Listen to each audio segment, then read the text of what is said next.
ಪ್ರಪಂಚ ಜನಸಂಖ್ಯೆಯಲ್ಲಿ ಅತ್ಯಧಿಕವಾಗಿ ವಿಶ್ವಸಿಸುವ ಏಕೈಕ ಗ್ರಂಥ ಬೈಬಲ್. ಪ್ರಪಂಚ ಚರಿತ್ರೆಯ ಉಗಮಸ್ಥಾನ ಬೈಬಲ್. ಸಕಲ ಶಾಸ್ತ್ರಗಳಿಗಿಂತ ಮಿಗಿಲಾದದ್ದು ಬೈಬಲ್.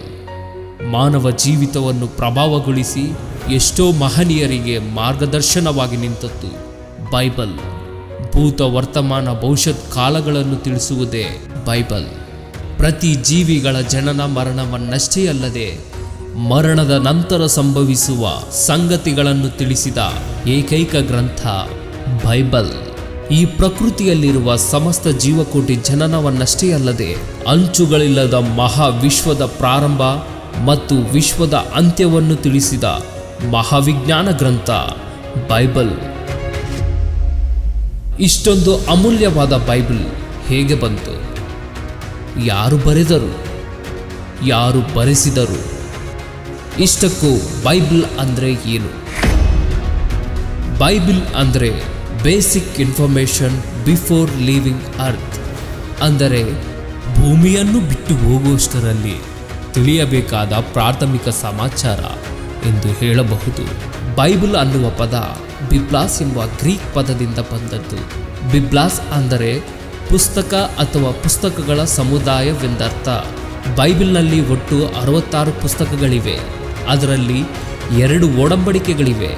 ಮೊದಲನೆಯದು ಹಳೆಯ ಒಡಂಬಡಿಕೆ, 39 ಪುಸ್ತಕಗಳನ್ನೊಳಗೊಂಡಿದೆ.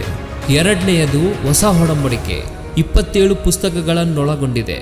ಬೈಬಲನ್ನು ಸುಮಾರು 42 ಮಂದಿ ಭಕ್ತರು ಬೇರೆ ಬೇರೆ ಕಾಲದಲ್ಲಿ ಪರಿಶುದ್ಧಾತ್ಮನ ಪ್ರೇರಣೆಯಿಂದ ಆಸಿಯಾ, ಯುರೋಪ್, ಆಫ್ರಿಕಾ ಖಂಡಗಳಲ್ಲಿ ಬರೆದರು.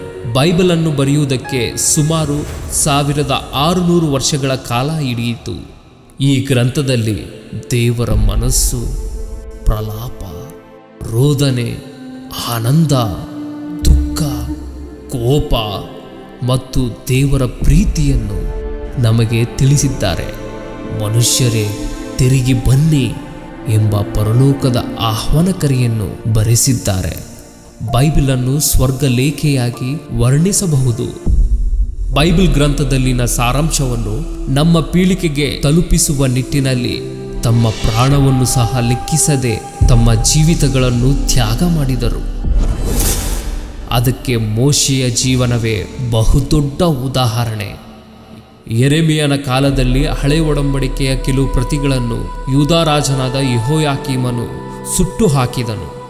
ತನ್ನ ಮನದಲ್ಲಿ ನೊಂದಂತ ನಮ್ಮ ತಂದೆಯಾದ ದೇವರು ಪುನಃ ನೇರಿಯನ ಮಗನಾದ ಬಾರಾಕನಿಂದ ಯೆರೆಮೀಯನ ಮಾತುಗಳ ಮುಖಾಂತರ ಬರೆಸಿದನು. ಜಬದಾಯನ ಕುಮಾರನಾದ ಯೋಹಾನ ಬೈಬಲ್ನಲ್ಲಿರುವ ಯೋಹಾನ್ ಸುವಾರ್ತೆ, ಯೋಹಾನ್ ಬರೆದ ಮೊದಲನೇ ಪತ್ರಿಕೆ, ಎರಡನೇ ಪತ್ರಿಕೆ, ಮೂರನೆಯ ಪತ್ರಿಕೆ ಜೊತೆ ಪ್ರಕಟಣೆ ಗ್ರಂಥವನ್ನು ಸಹ ಬರೆದರು. ಆತನನ್ನು ಎಫೆಸದಲ್ಲಿ ಬಂಧಿಸಿ ರೋಮಾನಗರಕ್ಕೆ ತೆಗೆದುಕೊಂಡು ಹೋಗಿ ಅಲ್ಲಿ ಕುದಿಯುವ ಎಣ್ಣೆಯಲ್ಲಿ ಹಾಕಿದರು. ಅವರಿಗೆ ಯಾವ ಹಾನಿಯೂ ಆಗದಿರುವುದನ್ನು ಕಂಡು ಟರ್ಕಿ ದೇಶದ ಸಮೀಪದಲ್ಲಿರುವ ನಿರ್ಜನ ಪ್ರದೇಶವಾದ ಪದ್ಮೋಸ್ ದ್ವೀಪಕ್ಕೆ ಬಹಿಷ್ಕರಿಸಿದರು. ವೃದ್ಧರಾಗಿದ್ದ ಯೋಹಾನನು ಅಲ್ಲಿ ಪ್ರಕಟಣೆ ಗ್ರಂಥವನ್ನು ಬರೆದರು. ಸೀಮೋನ ಪೇತ್ರನವರು ಪೇತ್ರನ ಮೊದಲನೇ ಪತ್ರಿಕೆ, ಪೇತ್ರನ ಎರಡನೇ ಪತ್ರಿಕೆಗಳನ್ನು ಬರೆದರು. ಪೇತ್ರನವರನ್ನು ಮೈನರ್ ಡೆನ್ ಎನ್ನುವ ಜೈಲಿನಲ್ಲಿ 6 ತಿಂಗಳುಗಳ ಕಾಲ ಬಂಧಿಸಿ ನಂತರ ತಲೆ ಕೆಳಗೆ ಶಿಲುಬೆಗೆ ಹಾಕಿ ಕೊಂದರು. ಬರ್ತಲೋಮಯನನ್ನು ಬದುಕಿರುವಾಗಲೇ ತನ್ನ ಚರ್ಮವನ್ನು ಸುಲಿದು ಆತನಿಗೆ ಚಿತ್ರಹಿಂಸೆಯನ್ನು ಕೊಟ್ಟು ಸಾಯಿಸಿದರು. ಯಾಕೋಬ ಪತ್ರಿಕೆಯನ್ನು ಯೇಸು ಕ್ರಿಸ್ತನ ಸಹೋದರನಾದ ಯಾಕೋಬನು ಬರೆದನು. ಈತನನ್ನು ಯೆರೂಸಲೇಮಿನ ದಕ್ಷಿಣ ಪ್ರಾಕಾರದಿಂದ ಕೆಳಗಡೆ ತಳ್ಳಿದರು. ಆದರೂ ಆತನು ಪ್ರಾಣದಿಂದಿರುವುದನ್ನು ಕಂಡು ದೊಣ್ಣೆಗಳಿಂದ ತಲೆಯ ಮೇಲೆ ಹೊಡೆದು ಗರಗಸದಿಂದ ತುಂಡು ತುಂಡಾಗಿ ಕತ್ತರಿಸಿ ಹಾಕಿದರು. ಕಾನಾನ್ಯನಾದ ಸೀಮೋನನನ್ನು ಸಹ ಗರಗಸದಿಂದ ಕೊಯ್ದು ಕೊಂದರು.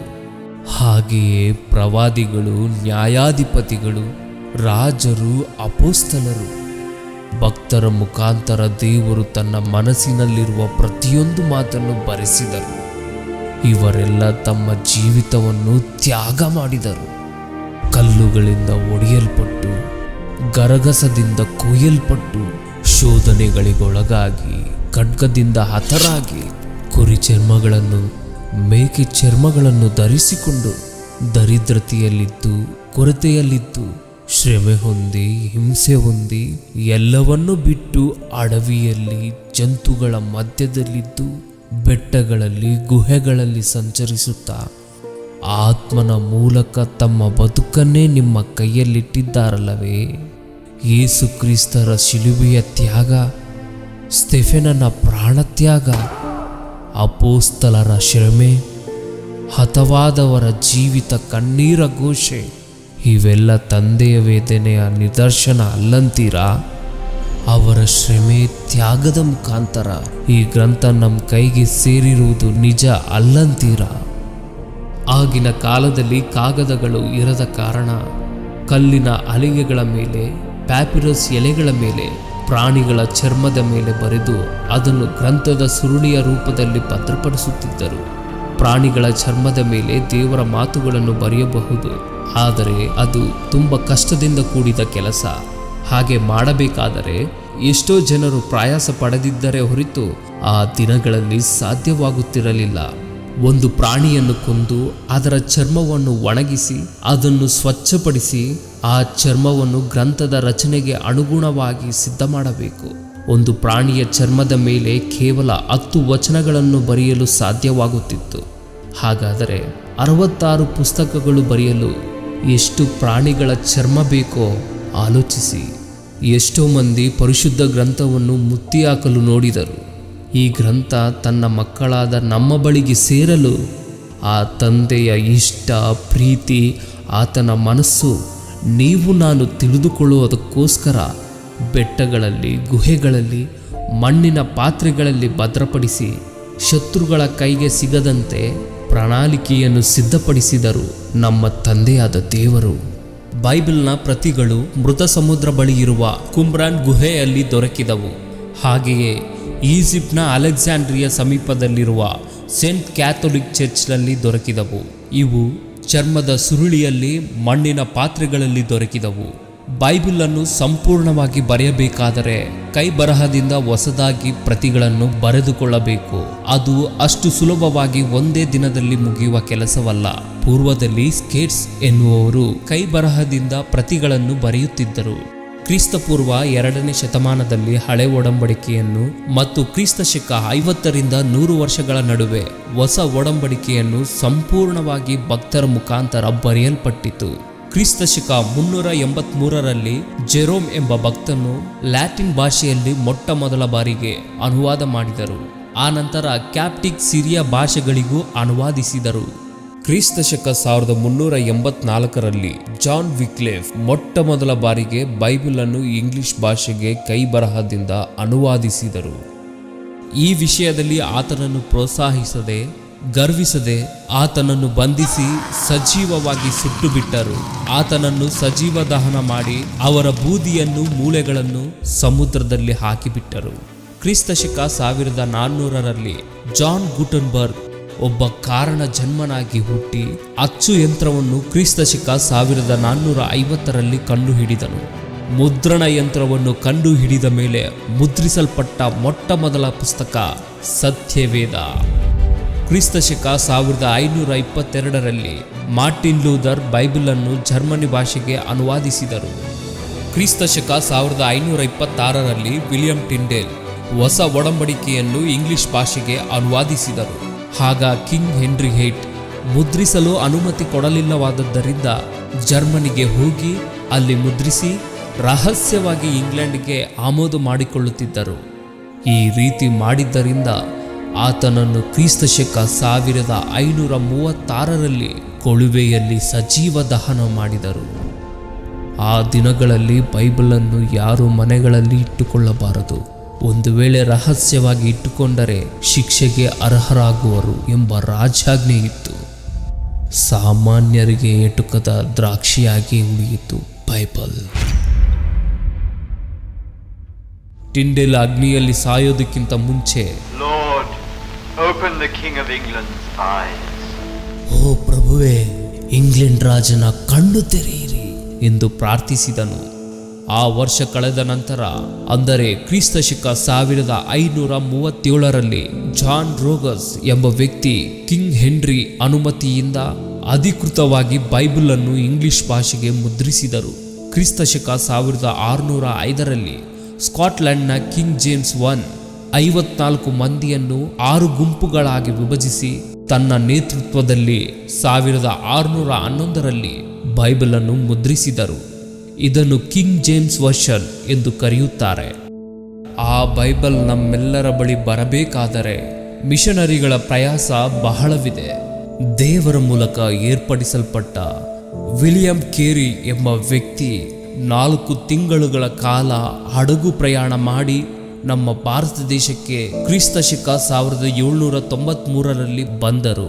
ಬೆಂಗಾಲ್ನ ಸಿರಂಪುರ್ನಲ್ಲಿ ಪ್ರಿಂಟಿಂಗ್ ಪ್ರೆಸ್ ಅನ್ನು ಆರಂಭ ಮಾಡಿ ಬ್ಯಾಪ್ಟಿಸ್ಟ್ ಮಿಷನರಿಯನ್ನು ಸ್ಥಾಪಿಸಿ 36 ವರ್ಷಗಳ ಕಾಲ ಭಾರತ ದೇಶದಲ್ಲಿದ್ದು ಬೆಂಗಾಳಿ ಭಾಷೆಯನ್ನು ಓದುವುದನ್ನು ಬರೆಯುವುದನ್ನು ಕಲಿತುಕೊಂಡರು. ಹಾಗೆಯೇ 44 ಭಾಷೆಗಳನ್ನು ಕಲಿತುಕೊಂಡರು. 40 ಭಾಷೆಗಳಲ್ಲಿ ಬೈಬಲನ್ನು ಅನುವಾದಿಸಬೇಕೆಂದು ಆರಂಭಿಸಿ 27 ಭಾಷೆಗಳಲ್ಲಿ ಹೊಸ ಒಡಂಬಡಿಕೆಯನ್ನು ಅನುವಾದಿಸಿ 17 ಭಾಷೆಗಳಲ್ಲಿ ಬೈಬಲನ್ನು ಸಂಪೂರ್ಣವಾಗಿ ಅನುವಾದಿಸಿದರು. ಕ್ರಿಸ್ತಶಕ 1809ರ ಹೊತ್ತಿಗೆ ಹೊಸ ಒಡಂಬಡಿಕೆಯನ್ನು ಕನ್ನಡ ಭಾಷೆಯಲ್ಲಿ ಅನುವಾದಿಸಿದರು. ಆದರೆ 1812ರಲ್ಲಿ ಮುದ್ರಣಾಲಯವು ಅಗ್ನಿ ಅಪಘಾತದಿಂದ ಅದರ ಹಸ್ತಪ್ರತಿಗಳು ನಾಶವಾದವು. ಕ್ರಿಸ್ತಶಕ 1810ರಲ್ಲಿ ಲಂಡನ್ ಮಿಷನರಿ ಸೊಸೈಟಿರವರು ಸಂಪೂರ್ಣ ಬೈಬಲನ್ನು ಜಾನ್ ಹ್ಯಾಂಡ್ಸ್ ಮತ್ತು ವಿಲಿಯಂ ರೇವ್ ಅವರು ಕೆಲವು ಭಾಗಗಳನ್ನು ಅನುವಾದಿಸಿ ಎಲ್ಲ ಏರುಪೇರುಗಳನ್ನು ಪರಿಶೀಲಿಸಿ 1812ರಿಂದ 1865ರ ಹೊತ್ತಿಗೆ ಸಂಪೂರ್ಣವಾಗಿ ಬೈಬಲನ್ನು ಕನ್ನಡ ಭಾಷೆಯಲ್ಲಿ ಭಾಷಾಂತರಿಸಲಾಯಿತು. ಈ ಭಕ್ತರ ಶ್ರಮೆ ಪ್ರಾಣ ತ್ಯಾಗದ ಮೂಲಕ ನಿಮ್ಮೆಲ್ಲರ ಕೈಗೆ ಸೇರಿದ ಗ್ರಂಥವನ್ನು ನಿನಗೆ ಕೊಟ್ಟ ಸಮಯದಲ್ಲಿ ಓದುತ್ತಿದ್ದೀಯಾ? ಹಾಗಾದರೆ ಒಂದು ಸಾರಿ ಬೈಬಲ್ ತೆರೆದು ಓದಿರಿ. ಯೆಹೆಜ್ಕೇಲರು ಹೇಳಿದ ಮಾತು ಕೇಳಿದರೆ ನಮ್ಮ ಹೃದಯ ಒಡೆಯಲೇಬೇಕು. ಆತನು ನೋಡುತ್ತಿರುವಾಗ ಗ್ರಂಥವನ್ನು ಹಿಡಿದುಕೊಂಡ ಒಂದು ಕೈ ಅವರಿಗೆ ಕಾಣಿಸಿತು. ಅದರ ಒಳಗೆ ಹೊರಗೆ ವಿಲಾಪ, ದುಃಖ, ರೋದನೆ, ಮನೋವೇದನೆ ಎಂದು ಬರೆಯಲ್ಪಟ್ಟಿದೆ. ಅದು ನಮ್ಮ ತಂದೆಯಾದ ದೇವರ ಮನಸ್ಸೆಂದು ಎಷ್ಟು ಜನರಿಗೆ ಗೊತ್ತು? ಪ್ರಕಟಣೆ ಗ್ರಂಥವನ್ನು ಬರೆಯುವ ಯೋಹಾನರಿಗೆ 7 ಮುದ್ರೆಗಳಿಂದ ಗಟ್ಟಿಯಾಗಿ ಮುದ್ರಿಸಲ್ಪಟ್ಟ ಒಂದು ಗ್ರಂಥವು ಕಾಣಿಸಿತು. ಅದನ್ನು ಬಿಚ್ಚುವುದಕ್ಕಾಗಲಿ ನೋಡುವುದಕ್ಕಾಗಲಿ ಯಾರಿಗೂ ಶಕ್ತಿ ಇಲ್ಲದೆ ಹೋಯಿತು. ಆ ಗ್ರಂಥವನ್ನು ತೆರೆಯದಿದ್ದರೆ ನಮ್ಮ ಬಳಿಗೆ ಆ ಗ್ರಂಥವು ಬರಲು ಸಾಧ್ಯವೇ ಇಲ್ಲ. ಅಯ್ಯೋ, ಅಂತಹ ಯೋಧನು ಯಾರೂ ಇಲ್ವಾ? ಆ ಗ್ರಂಥವನ್ನು ಬಿಚ್ಚುವ ವೀರನು ಯಾರೂ ಇಲ್ವಾ? ಯೋಹಾನರು ಬಹಳ ದುಃಖದಿಂದ ಅತ್ತರು. ಅಂಥ ಸಮಯದಲ್ಲಿ ಯಾವ ಪಾಪ ಮಾಡದಿರುವ, ಕಲ್ಮಶವಿಲ್ಲದ, ಪವಿತ್ರನು, ಪರಿಶುದ್ಧನು, ಯೂದಾ ಗೋತ್ರದ ಸಿಂಹನಾದ ಯೇಸು ಕ್ರಿಸ್ತನೊಬ್ಬರೇ ಆ ಗ್ರಂಥವನ್ನು ತೆರೆಯಲು ಜಯ ಹೊಂದಿದರು. ಅಂತಹ ಪರಿಶುದ್ಧವಾದ ಪವಿತ್ರವಾದ ಸತ್ಯವೇದ ಗ್ರಂಥವು ನಿನ್ನ ಬಳಿಗೆ ಬಂದರೆ ನೀನು ಏನು ಮಾಡ್ತಿದ್ದೀಯಾ? ಆರಾಧನೆಯ ಸಮಯದಲ್ಲಿ ಕವರ್ ಓಪನ್ ಮಾಡಿ ಆರಾಧನೆ ಮುಗಿದ ಕೂಡಲೇ ಕವರ್ ಆಗ್ತಿದೀಯಾ? ಭಾನುವಾರ ಆರಾಧನೆ ಮುಗಿದ ಕೂಡಲೇ ಬೈಬಲನ್ನು ಮನೆಯಲ್ಲಿ ಎಲ್ಲೋ ಬಿಟ್ಟು ಬಿಡುತ್ತೀರಿ. ಮತ್ತೆ ಭಾನುವಾರ ಬರುವುದರೊಳಗೆ ಅದು ಧೂಳು ಹಿಡಿಯಲೇಬೇಕು. ಭಾನುವಾರ ಬೈಬಲನ್ನು ತೆಗೆದು ಅದರ ಮೇಲಿರುವ ಧೂಳನ್ನು ಉಫ್ ಎಂದು ಊದಲೇಬೇಕು. ರೋಗಗಳು ಬಂದರೆ ಬೈಬಲ್ ತೆಗೆದು ಒಂದು ಅಧ್ಯಾಯವನ್ನು ಓದಿ ಎಲ್ಲೋ ಹಾಕಿಬಿಡ್ತೀಯ. ಬೈಬಲ್ ಪಕ್ಕದಲ್ಲಿ ಇದ್ದರೆ ಸಾವು ದೆವ್ವ ಎರಡೂ ಬರುವುದಿಲ್ಲ ಅಂತ ಪಕ್ಕದಲ್ಲಿ ಇಟ್ಟುಕೊಂಡು ಮಲಗ್ತಾರೆ. ನಿದ್ದೆ ಬಂದಿಲ್ಲ ಅಂದರೆ ತಲೆ ದಿಂಬಾಗಿ ಬೈಬಲ್ ಬದಲಾಗಿದೆ. ಬೈಬಲ್ನಲ್ಲಿರುವ ಮಾತುಗಳನ್ನು ತಲೆಯಲ್ಲಿಟ್ಟುಕೊಂಡು ಬದುಕಬೇಕೆಂದೇಳಿದ್ದಾನೆ ಹೊರತು ತಲೆಯ ಕೆಳಗೆ ಇಟ್ಟುಕೊಂಡು ಮಲಗಬೇಕೆಂತೇಳಿಲ್ಲ. ಅನೇಕ ಮಂದಿ ಭಕ್ತರ ಬದುಕಿನ ತ್ಯಾಗದ ಪ್ರತಿಫಲವೇ ಈ ದಿನ ನಿನ್ನ ಕೈಯಲ್ಲಿ, ನನ್ನ ಕೈಯಲ್ಲಿರುವ ಬೈಬಲ್. ಇದನ್ನು ತಿಳಿಯದವರು, ತಿಳಿದರೂ ಅರ್ಥ ಮಾಡಿಕೊಳ್ಳದವರು, ಕೆಟ್ಟ ಸಂತತಿಯವರು, ಮೂರ್ಖರು, ದುರ್ಮಾರ್ಗಿಗಳು ಬೈಬಲನ್ನು ಬಾತ್ರೂಮ್ನಲ್ಲಿ ಬಿಸಾಡಿ ತಮ್ಮ ದುರ್ಮಾರ್ಗತನವನ್ನು ಪ್ರಕಟಿಸಿಕೊಂಡಿದ್ದಾರೆ. ಇನ್ನು ಕೆಲವರು ಮತೋನ್ಮಾದಿಗಳು ಬೈಬಲ್ ಅನ್ನು ಸುಟ್ಟಾಕುತ್ತಿದ್ದಾರೆ. ಅವರು ಸುಡುತ್ತಿರುವುದು ಬೈಬಲ್ ಗ್ರಂಥವನ್ನಲ್ಲ, ಪರಿಶುದ್ಧನಾದ ನಮ್ಮ ತಂದೆಯಾದ ದೇವರ ಮನಸ್ಸನ್ನು. ಅಗ್ರರಾಜ್ಯವಾಗಿ ಕರೆಯಲ್ಪಡುತ್ತಿರುವ ಅಮೆರಿಕ, ಕ್ಯಾಲಿಫೋರ್ನಿಯಾ ಬೈಬಲ್ ಅನ್ನು ನಿಷೇಧಿಸಬೇಕೆಂದು ಕಾನೂನು ತರಬೇಕೆಂದು ಆಲೋಚಿಸಿದರು. ಇದನ್ನು ನೋಡಿ ಸಹಿಸದ ಪ್ರಕೃತಿಯ ಉಗ್ರರೂಪದ ರುಚಿಯನ್ನು ನೋಡಿದರು. ಇದರ ಪ್ರತಿಫಲವಾಗಿ ಹಲವು ದಿನಗಳ ಕಾಲ ಕ್ಯಾಲಿಫೋರ್ನಿಯಾ ಭಯಂಕರವಾಗಿ ಅಗ್ನಿಯಿಂದ ಸುಡಲ್ಪಟ್ಟಿತು.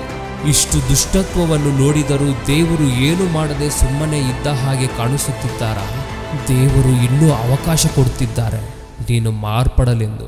ಯಾಕೆಂದರೆ ದೇವರು ಪ್ರೀತಿ ಸ್ವರೂಪನಾದದ್ದರಿಂದ. ಜನರಿಗೆ ತಿಳಿಯಬೇಕಾದಂಥ ವಿಷಯ ಏನೆಂದರೆ, ದೇವರು ಪ್ರೀತಿ ಸ್ವರೂಪನಷ್ಟೇ ಅಲ್ಲ, ಆತನು ದಹಿಸುವ ಅಗ್ನಿ. ಶಿಕ್ಷಿಸುವ ಶಿಕ್ಷೆಗೆ ಭೂಮಿಯ ಮೇಲೆ ಬದುಕು ಕಳೆದುಕೊಂಡು ಸತ್ತ ನಂತರ ಆತ್ಮವು ನಿತ್ಯಾಗ್ನಿ ದಂಡನೆಗೆ ಗುರಿಯಾಗದೆ ಹೋಗದು. ಇಷ್ಟು ಅಮೂಲ್ಯವಾದ ಗ್ರಂಥವು ಕೈ ಜಾರಿ ಬಿದ್ದರೆ ಆ ಕಡೆ ಈ ಕಡೆ ಹೊಡೆದು ಪಕ್ಕದಲ್ಲಿ ಇಟ್ಕೊಳ್ತೀಯ. ಆದರೆ 100 ರೂಪಾಯಿ ನೋಟು ಕೆಳಗೆ ಬಿದ್ದರೆ ಕಣ್ಣಿಗೆ ಮುಟ್ಟಿಸಿ ಜೇಬಿನಲ್ಲಿ ಇಡ್ತೀಯ. ಯಾರು ಇಬ್ಬರು ಯಜಮಾನರಿಗೆ ದಾಸರಾಗುವುದಕ್ಕೆ ಆಗುವುದಿಲ್ಲ ಎಂದು ದೇವರು ಹೇಳಿದ ಮಾತುಗಳು ನೆನಪಿಗೆ ಬರೋದಿಲ್ವಾ? ಆಸ್ತಿಯನ್ನು ಸಂಪಾದಿಸಿಕೊಳ್ಳೋದಕ್ಕೆ ಸಮಯವಿದೆ, ಕುಟುಂಬ ಜೊತೆಗೆ ಸಂಪೂರ್ಣವಾಗಿ ಕಳೆಯೋದಕ್ಕೆ ಸಮಯವಿದೆ. ಆದರೆ ಬೈಬಲ್ ಓದೋದಕ್ಕೆ ಸಮಯವಿಲ್ವಾ? ಓದೋದಕ್ಕೆ ಸಮಯವಿಲ್ಲದಿದ್ರೂ ನಡು ರಸ್ತೆಯಲ್ಲಿ ಬೈಬಲ್ ಓದುವವರು ಕಾಣಿಸ್ತಾ ಇಲ್ವಾ? ವಾರ್ತೆಗಳನ್ನು ನೋಡುವುದಕ್ಕೆ, ವಾರ್ತಾ ಪತ್ರಿಕೆಗಳಲ್ಲಿ ಮರಣ ವಾರ್ತೆಯನ್ನು ಓದುವುದಕ್ಕೆ ನಮಗೆ ಸಮಯವಿದೆ. ಆದರೆ ಮರಣದ ನಂತರ ನಡೆಯುವ ಸಂಗತಿಗಳನ್ನು ತಿಳಿಸುವ ವಾಕ್ಯಗಳನ್ನು ಓದಲು ಸಮಯವಿಲ್ವಾ? ವಾಕ್ಯವನ್ನು ನಿನಗೆ ಕೊಡಲು ಎತ್ತವರನ್ನು ತಮಗಿರುವುದನ್ನೆಲ್ಲವನ್ನು ಬಿಟ್ಟು ಕಡೆಗೆ ತಮ್ಮ ಜೀವನವನ್ನೇ ಕೊಟ್ಟ ಭಕ್ತರ ಜೀವಿತ ಚರಿತ್ರೆ, ಅವರ ತ್ಯಾಗ, ಯೇಸುಕ್ರಿಸ್ತರ ಪ್ರಾಣತ್ಯಾಗ ಈ ದಿನಗಳಲ್ಲಿರುವ ಅನೇಕ ಮಂದಿ ಕ್ರೈಸ್ತರಿಗೆ ಅರ್ಥವಾಗಲಿಲ್ಲ. ನಿನ್ನನ್ನು ಬದುಕಿಸಲೆಂದು, ಜೀವವುಳ್ಳ ವಾಕ್ಯವನ್ನು ನೀನು ಓದಲೆಂದು ಇಷ್ಟು ಪ್ರಯಾಸಪಟ್ಟು ಬರೆಸಿರುವ ಬೈಬಲ್ ಗ್ರಂಥವನ್ನು ತಪ್ಪಾಗಿ ಬೋಧಿಸುವ ಅನೇಕ ಬೋಧಕರಾದರೆ ತಮ್ಮಲ್ಲಿರುವ ವಾಕ್ಯವನ್ನು ಪರಿಶೀಲಿಸದ ಪರಿಸ್ಥಿತಿ ವಿಶ್ವಾಸಿಗಳದ್ದಾಗಿದೆ. ಎಷ್ಟೋ ಭಕ್ತರ ಪ್ರಾಣತ್ಯಾಗದ ಮೂಲಕ ಬಂದ ಬೈಬಲ್ನ ಶ್ರೇಷ್ಠತೆ ಇನ್ನೂ ಅರ್ಥವಾಗಿಲ್ಲವೆಂದರೆ ಬೈಬಲ್ ಮೇಲೆ ನಿನಗೆ ಕನಿಷ್ಠವಾದ ಕಾಳಜಿ ಇಲ್ಲವೆಂದರ್ಥ. ಬೈಬಲ್ ಕೈಯಲ್ಲಿದ್ದರೂ ಓದಲಿಲ್ಲವೆಂದರೆ ಬೈಬಲ್ ಅನ್ನು ಹಿಡಿಯುವ ಅರ್ಹತೆ ನಿನಗಿಲ್ಲ ಎಂದು ತಿಳಿದುಕೋ. ಬೈಬಲ್ ಓದುವ ನೀನು ನಟಿಸುವುದಕ್ಕೆ ಬಂದಿಲ್ಲ, ಆತ್ಮಗಳನ್ನು ದೇವರ ಮಾರ್ಗದಲ್ಲಿ ನಡೆಸುವುದಕ್ಕೆ ಬಂದಿದ್ದೀಯಾ. ಈ ಭೂಮಿಯ ಮೇಲೆ ಬದುಕುವುದಕ್ಕೆ ಬಂದಿಲ್ಲ, ಆತ್ಮಗಳನ್ನು ಬದುಕಿಸುವುದಕ್ಕೆ ಬಂದಿದ್ದೀಯಾ.